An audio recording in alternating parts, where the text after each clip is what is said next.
Welcome to As a Woman, Fertility Hormones and Beyond. I'm your host, Dr. Natalie Crawford, and I am a board-certified OBGYN and fertility physician, and also co-founder of FFS-For Fertility in Austin, Texas. Each week on this podcast, I discuss health and fertility and how they relate to your true self. Become a part of the community of collaboration that amplifies others as a woman. I hope you enjoy the episode. Hello, friends, and welcome to the As a Woman podcast. I'm your host, Dr. Natalie Crawford. I'm a board-certified OBGYN and REI, so I'm a fertility doctor, and I talk about eggs, sperm, ovaries, fertility, hormones, health, every single day, all the time. Today, I want to talk about the concept of personalized fertility care.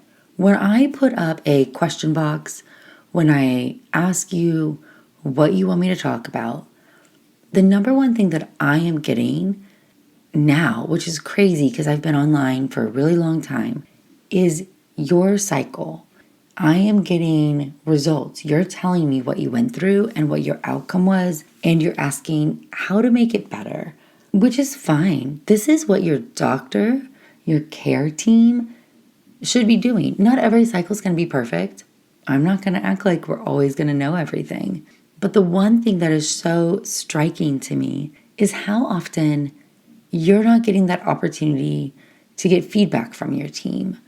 Whether it's a WTF meeting, whether it's a portal message, an email, a phone call, whatever your clinic style is, or somebody is analyzing what happened and then taking the time to say, for you, I would now do X, Y, and Z. And because people aren't doing this, and they're not doing it because it takes time, if you want to try to push through as many cycles as possible, you're not going to be in the place where you're sitting here over and over again, going through people's cycles and giving them feedback. But that is such a disservice. The top thing I see for second opinion is somebody who went to a clinic somewhere in the country and has done multiple cycles that really didn't change anything. They didn't make any assessment or anything personalized. So this puts the burden on you to understand what is normal, what is happening, where things can be better, what the expectations are, and really you must be a good advocate for your own fertility care at a lot of places. And a huge disclaimer, it's not everywhere. There are some fantastic places. I'm biased, and I think our practice for fertility is one of them, and there are other places that are great. But you don't know when you walk in the door of the fertility clinic down the street if this is just how it is, and this is how people treat you. So how are you going to know if it's different unless we don't talk about it? So today we're going to break down not just IVF, but all fertility care in general. What does it mean to have personalized care? How do you advocate for yourself the best? What questions does that mean? And really just giving you the information you need to have the best fertility journey. I tell my patients all the time that I can't 100% control the outcome. Trust me, I try. I try so hard to make sure everything works and that we get pregnant or whatever our goal is. We freeze eggs, we freeze embryos. But this is a wild field. In our best scenarios, with a great embryo, we often are looking at a 65% chance of success. So we have to understand that often what I'm really trying to set you up for is that you understood your body, you knew what we were doing, your questions were answered, and you felt confident every step of the process that we were doing absolutely everything we could. And in fact, yesterday I posted on Instagram one of the posts on our FFS-For page from a patient of my partner, Dr. Skillern's. And in a response to it, Dr. Skillern wrote, "No one will try harder or care more." And that really encompasses what we are trying to do and why we even started FFS-For. Because we've been at different practices, and being able to have that personal approach was so important to us for each patient to experience. And we're not the only ones, but you deserve to know what options are available out there. So we're going to dive into a few things when it comes to personalized fertility care and what that means and what you should know. At the end of this episode, we will be doing For Fertility's Sake, FFS. This is the weekly Q&A segment where I answer some of your fertility questions. These are questions that you asked on Instagram on Monday at nataliecrawfordmd. These questions will be answered, some right on Instagram, some in the newsletter, which you can sign up for at nataliecrawfordmd.com/newsletter, and some right here at the end of the podcast episodes.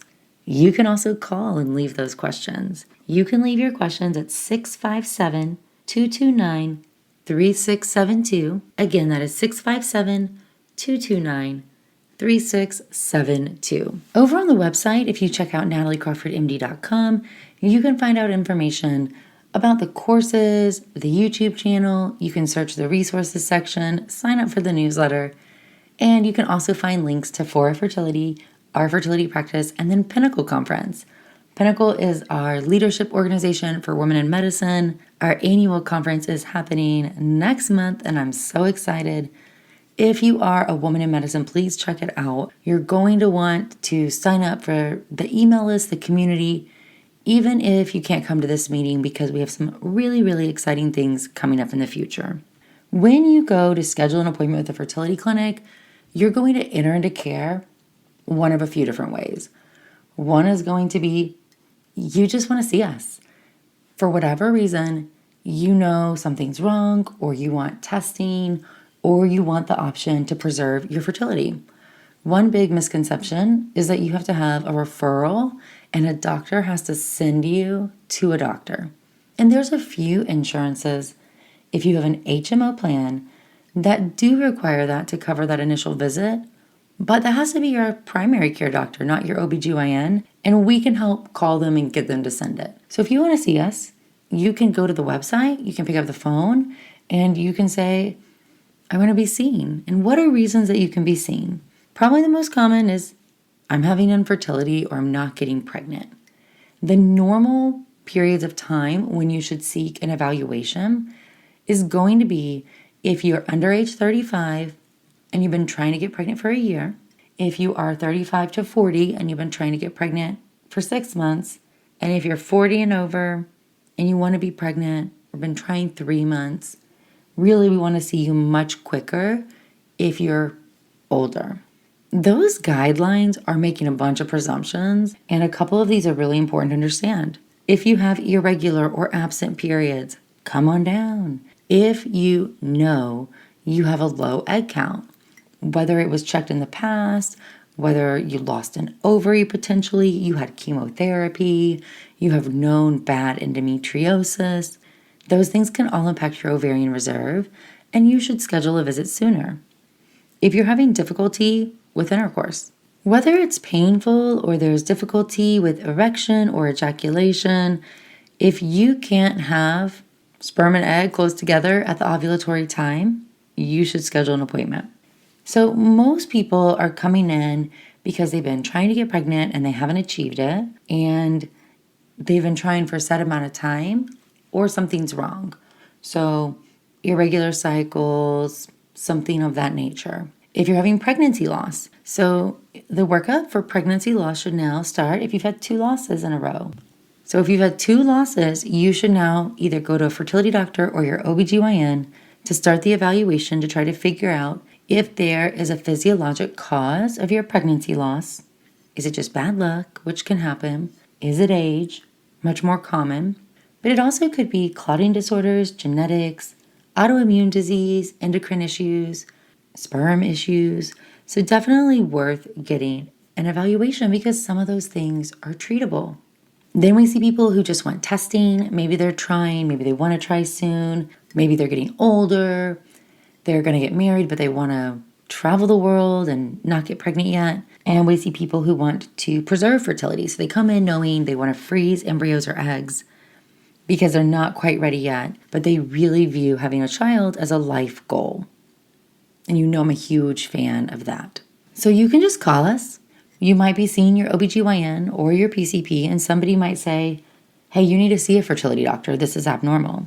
Or I can't help you anymore, or I've done what I can. And they might send a referral over. So you might decide you want to come on your own, or a doctor may send you over, or you may have gone other places and you're just not getting the care you want, and now you want to come for a second opinion.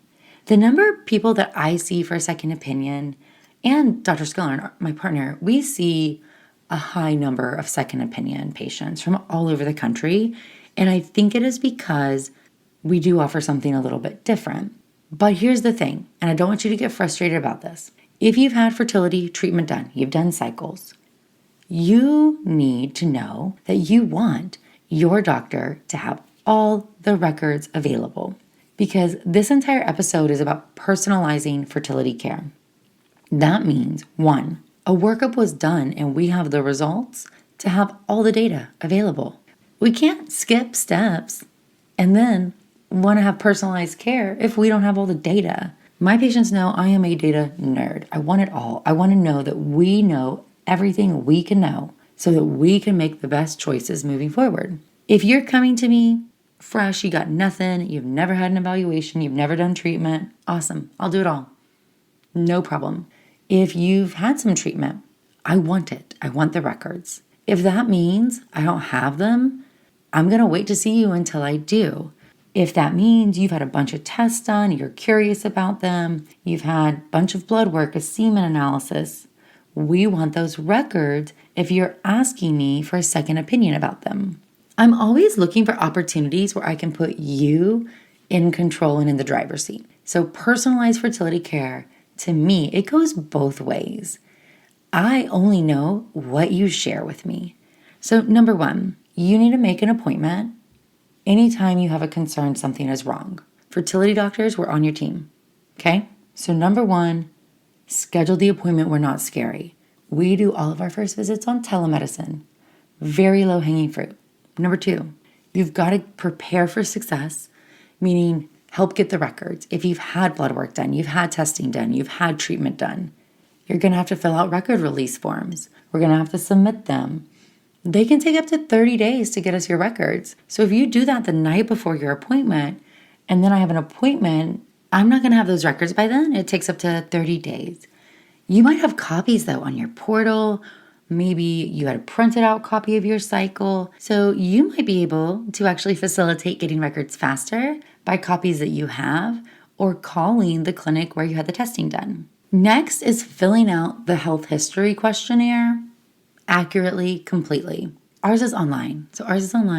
I know in our brain, because I'm old, I still think about this as I walk into the doctor's office and they're going to give me a clipboard of paper and a pen, and I'm going to sit down and fill out all my history. Well, we have you do that online. Every clinic has you do it differently. You would be shocked how many times people skip it. They skip full questions, or they omit things, they lie. I don't think they intentionally lie, but they just click no. And then when we get on the call, there's a completely different story that we didn't know. We look at that. We look at it to make sure that we have the records we think we need based on what you've had done. We look at it to understand your goals, to see if you and your partner are aligned, if you have a partner, and to make sure that we're prepared for what we're going to talk about. You may not know this, but in our world, in the world of personalized fertility care, we're not rolling into consults blind. We are actually making sure that we've got all the information. I review all your history, your partner's history, any testing you've been done, your health history questionnaire, your goals, your answers to everything, a day or 2 or 3 before I see you, so that I make sure I'm ready and I know what we're going to talk about and I really know you and your history well. We'll still touch on it to make sure I'm not missing anything, but I want the bulk of our hour together to be on education and game time decision making. Okay, and you should be prepared as well, right? Personalized care goes both ways. So what that means is that you're going to think about what questions you have before the visit. You're going to write them down. You're going to think about what type of visit this is.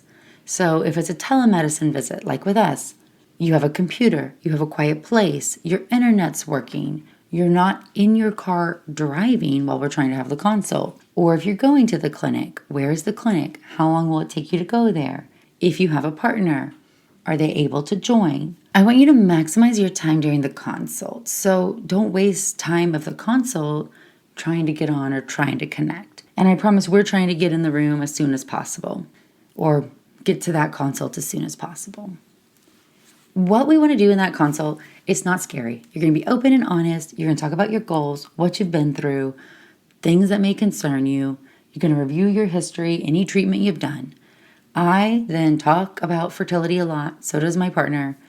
So we're going to explain tests that you've had or tests we're going to do, some basics about how the ovary works, some basics about your chances of getting pregnant and what's going to come next, whether it's next steps of testing or next steps of treatment. Your treatment options in a fertility clinic are relatively small. This is shocking to most people, but let's be honest. The general workup is going to include a consultation, an ultrasound, blood work, a semen analysis, and some further evaluation of anatomy for most people, whether it is an HSG x-ray test or a FemView test to see the fallopian tubes. If you're coming in, we're doing testing and following up, that's what we're doing. Takes about a month, and then you'll have a follow-up. If you've already had pieces of that done, or we know some information, then that journey may look different. Maybe you don't have fallopian tubes because you had ectopic pregnancies, or maybe because of your age and the number of kids you want, you're going to fast track to get some embryos in the freezer so that you can have that second baby. So understanding your goals and what you've been through is key to what happens next. I end the visits with you knowing what needs to happen. You're going to come in for this and this. Your next steps are XYZ. If your doctor doesn't tell you that, I gave you a question. Here you go. What are my next steps? What needs to happen next?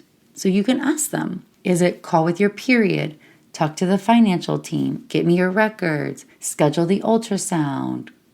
Do a semen analysis. Whatever it is, I want you to think about a list. 1, 2, 3, 4, 5. What do I need to do to keep the train moving? Based on those tests, we're going to have the options of fertility treatment, which essentially can include medications for endocrine disorders like thyroid, prolactin, diabetes, surgery for anatomic abnormalities, mostly polyps, fibroids, septums, ovulation induction, medications to make you ovulate if you are not ovulating consistently. These are typically oral medications like Clomid and Letrozole. Both of these medications tell the brain to send out more FSH, so it's an indirect pathway to try to get you to have a stronger signal to grow an egg. But because it's indirect, it might take you a little bit of time, or it may take a month or two to actually find a dose that you're going to respond to. And in fact, for PCOS, the higher your AMH, the more eggs you have, the harder it actually is to ovulate to these oral medications. And in fact, some people are refractory and don't, and they have to advance care. We also have an IUI, which is intrauterine insemination. This is where we take sperm, wash it, and put it in the uterus. I like to say, move your players further down the field. This can be a great option for people who need donor sperm, have motility issues, have difficulty with intercourse, who have timing issues, maybe based on work, travel. And then sometimes it can be used for mild male factor or for unexplained infertility. And for unexplained specifically, it is in combination with medications to get you to ovulate, but to ovulate more than one egg. So you have ovulation induction with intercourse or IUI, and you have IUI in a natural cycle or with ovulation induction or super ovulation. And then we have IVF and its different versions. Egg freezing is the first step of IVF. Those eggs will be fertilized in the lab, in vitro, later on in life. You've got InvoCell, which is a type of IVF, more of a minimal stim protocol, where you're purposefully understimulating somebody to only get 8 to 10 eggs, putting them in a little incubator and incubating it in your vagina, and then you're taking out an embryo and transferring it. Pros and cons. InvoCell improves access to care. It's cheaper, but you get less data. I'm a data person, and it's not for everybody. You can't do ICSI. You can't put a sperm inside an egg. You don't get to see the embryos in the culture process. You're purposefully getting under somebody's potential. That might come back and bite you. And you're not doing genetic testing of the embryos. So it is a very specific patient type in my mind who qualifies for this, namely somebody who is young and either needs donor sperm or has tubal factor and has really normal sperm parameters. And then you have more traditional IVF, and even that has changed immensely. So when I like to think about IVF in a short sentence, it's getting a group of eggs to grow. And then you're going to take those eggs out of the body in a procedure. And then they're going to be in the lab where they get fertilized and grow into embryos. Getting them to grow is typically done with medications called gonadotropins. These are hormone shots, same shots, like your brain sends out FSH and LH, just in higher than normal doses. It generally takes about 2 weeks of gonadotropins to get those eggs to grow. The egg retrieval is done under anesthesia. It's a procedure. It takes about 20 minutes. A needle is placed through the vagina while watching with ultrasound as you enter into every follicle and drain that follicular fluid and get test tubes full of eggs. Those eggs then go to the lab where you can either have conventional fertilization, think petri dish, eggs are in it, you just drop sperm on top, cover it, put it in the incubator, or ICSI. ICSI is where an embryologist looks under a microscope, picks a good-looking sperm, and puts it into each egg. ICSI is strongly preferred for male factor or unexplained infertility, especially in the setting of no fertilization. From there, the embryos grow in the lab. And this is really why IVF improves pregnancy rates in my mind, because that early embryo development, those first 5 to 6 days of embryonic life, the embryo is really sensitive to the world around it. And in the lab, it's the perfect temperature, pH, everything. And that's not our body. So we grow embryos. Olden days, embryos could only make it to day 3. Now it is very standard to take your embryos to day 5 or 6. That's a blastocyst. That's the normal day of implantation. You lose about half the eggs from fertilization to blastocyst stage, but by getting them to blast, stronger, higher pregnancy rates, and ultimately allows you to have a shorter time to pregnancy. From there, you can do a fresh transfer where you take an embryo and put it back in the body and save the rest. That is not done nearly as much anymore. One, because the high hormone levels of the IVF process for the average person is going to make it harder for that embryo to implant. A freeze-all approach where those embryos are frozen, you bleed off that endometrium that was exposed to the high hormones, and then we prepare you for a frozen embryo transfer where the hormone levels are more natural. We still may use hormones to grow the lining, but it's in a much more controlled environment. And we warm up one embryo and then put it in your body. That's an FET or frozen embryo transfer. Candidates for a fresh transfer tend to be younger patients with low ovarian reserve who don't have an indication for genetic testing. If you do genetic testing of embryos, this is when it happens before they're frozen. A few cells are taken from that placental segment, sent off for testing. Embryos are frozen and you wait for the results, and then you can get to transfer subsequently when you have a normal one. So for most of my patients, I view IVF, grow eggs, take them out of the body, fertilize them, make embryos, and then the embryo transfer, FET, frozen embryo transfer, get the body ready, thaw an embryo, and put it inside. So there's a lot of choices, but also not a lot of choices at the same time. Medications, surgery, ovulation induction, IUI, IVF, the end. It's really important you have a boundary of what you're doing and where your check-ins are. So another piece of advice, you talk to your doctor. You have unexplained infertility. You decide to try IUI with ovulation induction, super ovulation. Well, how many times are you doing it? What is the goal number of follicles you're shooting for? What is the cycle going to be canceled for or not? And what's going to happen if you don't achieve the goal of pregnancy in the set timeline? That's important info for you. How are you going to get feedback on the cycle? So every cycle where we're following you, we're monitoring you, we have a goal. So are we just trying to get 1 to 2 eggs? Are we looking for 2 or 3 or 3 or 4? What's our goal? What's the canceled number? How many are we doing if we're not pregnant before we need to do something else? What is that something else? Do we have to have a follow-up? Just know the boundaries of what we're trying to achieve. If it's IVF, most of the entire discussion of personalized care comes into play when it comes to the protocol. And a lot of this is that providers, doctors aren't giving patients the information they need to properly evaluate their cycle. So the goal of a protocol is to try to get the highest number of mature eggs as possible. This means I'm trying to get all of those eggs to grow forward. So you need to know, one, what's your potential? This is your antral follicle count, your ovarian reserve. As a part of your evaluation, I know we're checking AMH, which is a blood test, and probably having an ultrasound, and you're getting a follicle count done. From that follicle count, we should be able to have an idea of how many eggs we might get. Now, this can change 30% month to month, so yeah, it's not perfect, but it's a starting point. That protocol is putting us in this category of response, where you're going to be a high responder, normal, a little bit low, critically low. And in my opinion, you should have a different protocol based on which of these situations you're falling into. Some clinics, and I'll always say this is the huge red warning flag sign. This is our protocol. This is the protocol we always do. That is lazy, friends. They do that protocol always because their nurses or their team can just make one calendar. It's easier to evaluate, to order the meds. You don't have to think or personalize anything. That may work for 70% of the people.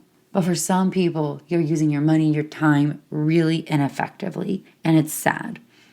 So it's not your job to pick the protocol. And you may not know. How do I know? If my team always does the same protocol, if they don't say those words, this is the protocol we always do. You may not know, and that's okay. Even when we're picking the most personalized protocol ever, it's not perfect. I have a patient right now who I can't get her suppressed on the protocol I want. So I'm going to have to switch things up. So that is evaluating if the protocol is working. So you have selection of the protocol and then evaluating it. The red flag, if your team isn't telling you this is our protocol, is that if you don't get a response that seems appropriate, you do the exact same thing. If you're not getting an appropriate response, one, you have to know what that is, but two, that's the really, really important time where we can make small changes and see huge differences. So what's your antral follicle count? You might not get exactly that number, but that's a good reference point. When we're trying to get these eggs to grow, we're going against nature. Your body just wants to ovulate that one egg, and I would like 16 if that's your antral follicle count. So I have to override the brain and ovary connection. And I have whole episodes on protocol. I have a whole IVF course, a little mini course that's very easy that goes into protocol in depth. But the goal, the art, the fun part of IVF is trying to pick a protocol that's going to get the job done. For a lot of patients, this includes leading into the cycle with what I call suppression, meaning I'm going to stop your brain from sending out FSH, which is follicle stimulating hormone and what gets the egg to grow. And then I'm going to come in and stimulate them with those gonadotropins. The protocol is actually named for this combination of suppression stimulation. So you can suppress before the cycle or during. You have to suppress ovulation so you don't ovulate through. This can be before the cycle, birth control pills, estrogen, progesterone, testosterone, ovulation blockers, Lupron, and combinations of the above. And you can do spontaneous starts off your period. Not my favorite, but occasionally it's the best thing. Stimulating is really quite similar in most patients. Mostly FSH, some combo FSH-LH. Remember, you can't have LH alone. We don't have a purified LH. And sometimes there's additional aspects on the protocol. So maybe it's human growth hormone. Maybe there is some Clomid or letrozole at the start of it. Different options. But it's this combination of medications that we're hoping is going to get the job done of getting those eggs to grow. Now, baseline, you might not be suppressed. You might have one follicle that's already leading the way. Well, then our suppression hasn't done its job. We need to switch things up. 2, when you go through stimulation, we might not be achieving the goal. If I want 16, I know I may not get 16. But if I have 6 growing and 10 not growing, I'm sure as heck not going to get 16. And you would be so surprised how many places don't say a word to their patients and push people through with the 6 eggs. That should be a discussion moment. Maybe we cancel the cycle, maybe we don't. It depends on a lot of scenarios. But you should know, hey, we're only getting 6 eggs to grow. Your antral follicle count was 16. We're only going to get at best 6 mature. Now, based on your age and other factors, that may or may not result in an embryo that's suitable for transfer. I think we can do better than this if we change the protocol. Is that something we want to cancel and change? Or do we want to get these 6 eggs, get something in the freezer, and start again, but do a different protocol then? It's not that it's a clear must cancel, but this is open discussion and communication. Then, when you get the eggs out of the body, how many are mature? What type of trigger shot did you use? What was the interval of the trigger? How many fertilized? What was the type of fertilization? How many grew out in culture? In general, of the mature eggs, you would expect about 75 to 80% to fertilize, half of those to grow out to that blastocyst stage, percentage of genetically normal to be based on your age. If you're 35, 36, that's going to be about 50% normal. And then each normal embryo is going to have approximately a 65% chance of live birth and a frozen embryo transfer, which is really good, way better than nature. Also, notably, not 100. So we're really trying to get as many embryos as we can to give you that really best chance of success in this process, especially if you want to have more than one child. And we really need to think about short-term and long-term goals here, because in some patients, doing an additional cycle before you do a transfer will change the trajectory of their life. We'll give them an extra child. We'll change everything. So your doctor must know your goals. You need to be critically evaluating those cycles, especially if you're not achieving your goals, trying to see what can be done different or better. And when I look at cycles, it's what I see. How many were growing? How many did I expect? How many were in the normal mature range? Well, how many actually ended up being mature? Do I need to push them to a bigger size or a smaller size? Do I need a different trigger med or trigger interval? What can I change along the process? You need to bring what you have to the table. I'm a big believer of you controlling what you can control. So have your best environment to grow these eggs in. Get sleep, decrease inflammation, eat healthy, take vitamins, do what you can control. Do people get pregnant boozing it up every day? Absolutely. Is that the smartest thing to do when you're going through IVF? It's not. And then when it comes to embryo transfer, there's a few different things to know about that. When it comes to embryo transfer, fresh transfer is that going in after you've just retrieved the eggs. That's by no means natural because very high hormone levels. You have a frozen transfer that's natural, meaning we don't do any meds except typically some progesterone, but we're following your normal ovulation. There's a modified natural, which is my preference over a natural, which is where we tend to get you to ovulate or ovulate more than one, get that lining. This is typically with ovulation induction medications or with gonadotropins. Then we have controlled cycles, which are also called medicated. In the short, we use estrogen to grow the lining. You might suppress with Lupron during that, before that, 1 month, 2 months. This is where, to me, we also want to personalize. Have you had pregnancies before? Have you had losses before?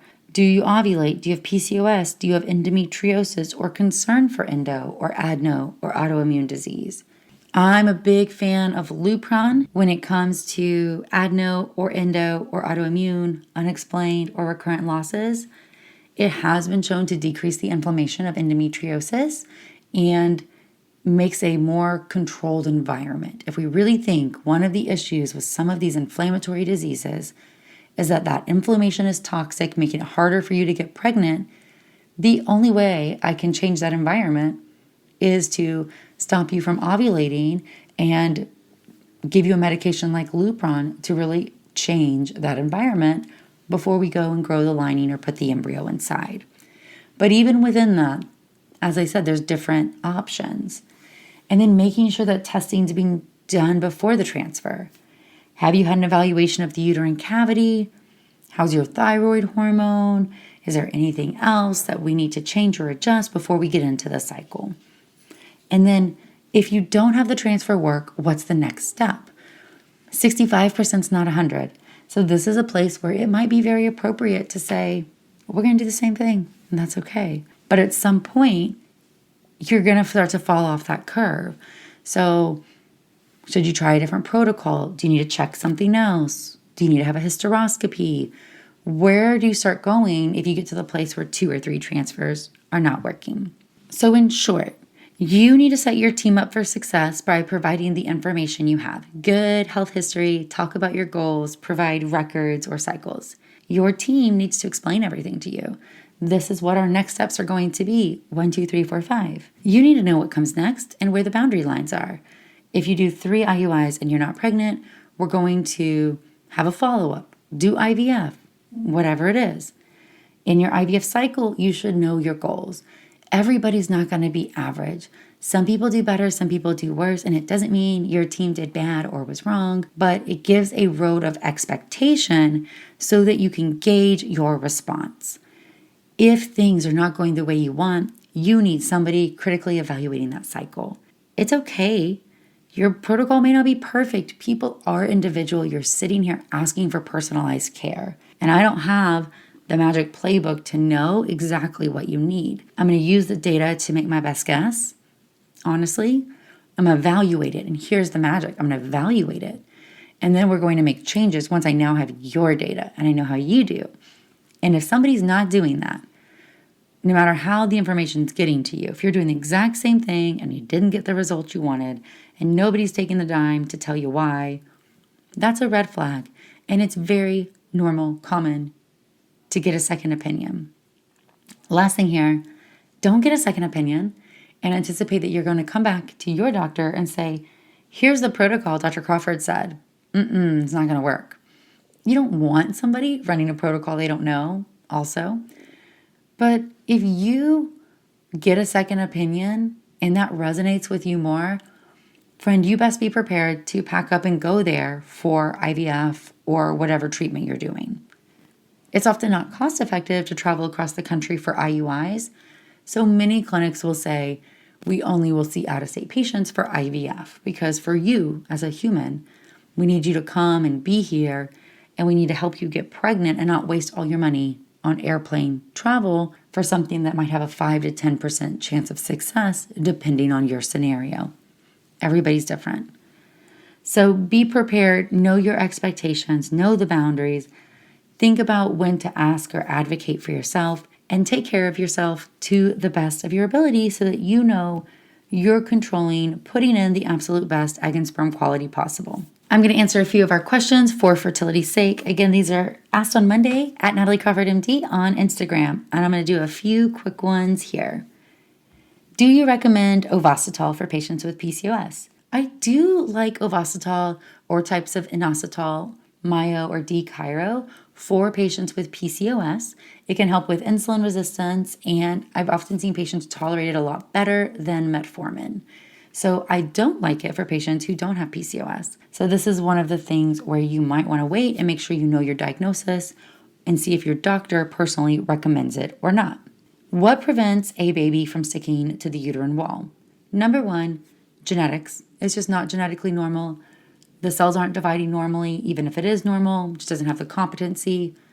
If 65% of genetically normal embryos are turning into babies, that means there's something well beyond genetics. Most of it's probably just competency, randomness, environment. So a lot of times it's not anything that is this one thing or another. It's not that you went for a run or that you had pineapple or something. You didn't cause it not to implant.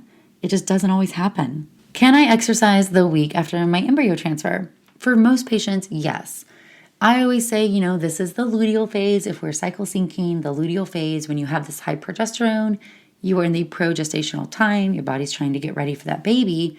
So we don't want to stress it out to think that this is a time not to get pregnant. Not a time to run a marathon. Not a time to be pushing yourself to max exhaustion. But moving your body is always healthy. The exception here is some fresh transfers or modified natural cycles where you had ovarian stimulation. You might be at a torsion risk. And so if your doctor tells you your ovary is really big, so I want you to do lighter activity, like just walking, make sure you listen to their advice.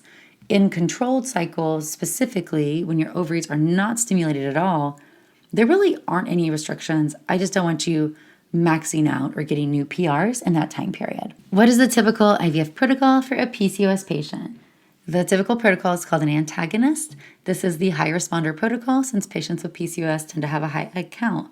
You're going to grow the eggs and then you're going to stop them with an ovulation blocker when they start getting bigger so you don't lose them.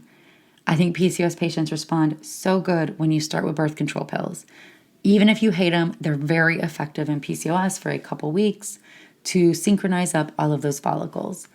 You can do a Lupron trigger, which can allow you to get those follicles to a bigger size and not be at risk for ovarian hyperstimulation syndrome, but be prepared for a freeze-all approach, whether or not you're doing genetic testing, because that hormone environment is going to get very high throughout the cycle. All right, friends. Well, I hope you found this episode helpful so that you can be the best advocate for your own care and for that of people around you. Fertility care should be a two-way street, meaning I want the best for you, and I know you do as well. So let's set each other up for success. As always, you can get more information over on Instagram at nataliecrawfordmd.